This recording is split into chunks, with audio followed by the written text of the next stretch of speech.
श्रीमंतीतून गरिबीकडे आणि तिथून यशाच्या शिखरापर्यंत सुप्रियाने आयुष्यातील प्रत्येक चढउतार हसत हसत स्वीकारला.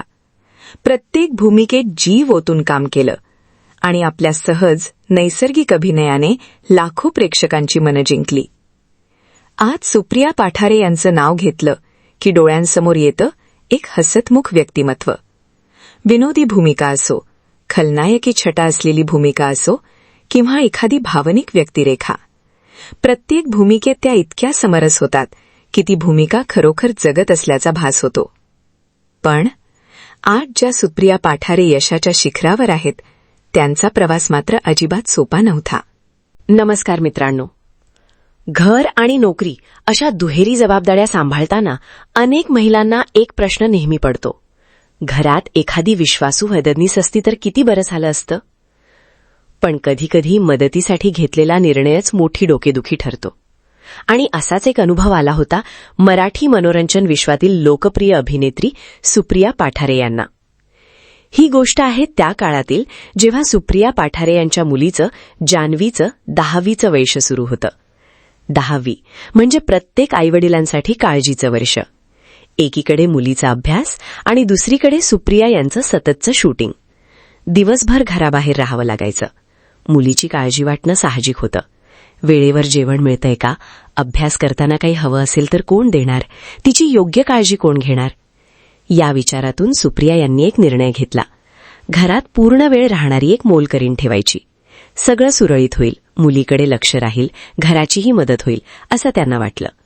पण पुढे जे घडलं त्याची त्यांनी कल्पनाही केली नव्हती. घरात आलेली ती मुलगी सुरुवातीला अगदी साधी सरळ वाटली. सुप्रिया यांनाही वाटलं चला आता थोडा आधार मिळेल. पण काही दिवसांत चित्र बदलायला लागलं. घरात वायफाय होतं आणि त्या मुलीला जणू मोबाईलचं वेडच लागलं होतं. ज्या कामासाठी तिला ठेवण्यात आलं होतं ती कामं बाजूलाच राहू लागली. तासनतास फोन हातात, कधी सोशल मीडिया, कधी गप्पा, कधी व्हिडिओ, सतत मोबाईलच. इतकंच काय, जान्हवीवर लक्ष ठेवण्यासाठी आणलेल्या त्या मुलीवरच जान्हवीलाच लक्ष ठेवावं लागत होतं. ही गोष्ट सुप्रिया यांना हळूहळू खटकू लागली. पण खरी अडचण इथे संपली नाही. घरातील कामातही सतत चुका होऊ लागल्या. भांडी घासली जायची पण त्यावर डाग तसेच राहायचे. घरातील वडीलधाऱ्यांच्या नजरेतून हे काही सुटणं शक्य नव्हतं. दररोज तक्रारी सुरू झाल्या. भांडी नीट स्वच्छ नाहीत, हे काम व्यवस्थित झालेलं नाही. सुप्रिया यांची चिडचिड वाढत होती. पण अजून एक प्रसंग बाकी होता जो त्यांच्या सहनशक्तीची परीक्षा घेणार होता. सुप्रिया पाठारे यांच्या घरात एक भाजी सगळ्यांची आवडती, ढोबळी मिरचीची पीठ पेरून केलेली भाजी. घरातल्या प्रत्येकाला ती खूप आवडायची. सुप्रिया यांनी त्या मुलीला प्रेमाने ती भाजी बनवायला शिकवलं. एकदा दोनदा स्वतः करून दाखवलं. आता तिला भाजी यायला हवी होती. पण तिसऱ्यांदा जेव्हा सुप्रिया यांनी तिला भाजी करायला सांगितली तेव्हा ती अगदी गोड हसत म्हणाली, ताई जरा तुम्हीच फोडणी घाला ना, मला येत नाही. हे ऐकून सुप्रिया काही क्षण शांत राहिल्या. कारण त्यांना त्या एका वाक्यात सगळं समजलं होतं. ही मुलगी काम शिकण्याचा प्रयत्नच करत नव्हती.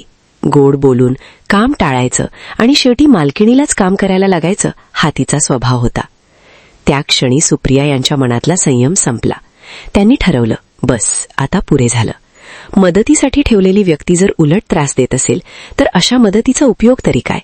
आणि मग 1 महिना पूर्ण होण्याआधीच सुप्रिया पाठारे यांनी त्या मुलीला कामावरून कमी केलं. तो निर्णय कठीण होता पण योग्य होता. या अनुभवातून त्यांनी एक मोठा धडा शिकला. माणूस कामात प्रामाणिक असेल, शिकण्याची तयारी असेल तरच तो कोणाचाही विश्वास जिंकू शकतो.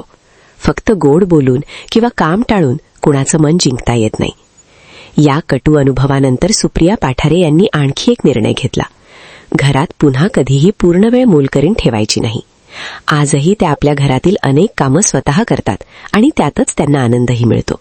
मित्रांनो, कधीकधी आपण सोयीसाठी घेतलेला निर्णय आपल्याला आयुष्याचा महत्त्वाचा धडा शिकवून जातो.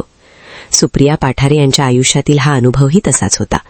विश्वास, जबाबदारी आणि कामाप्रती प्रामाणिकपणा यांची किंमत किती मोठी असते हे सांगणारी ही एक छोटीशी पण अर्थपूर्ण गोष्ट.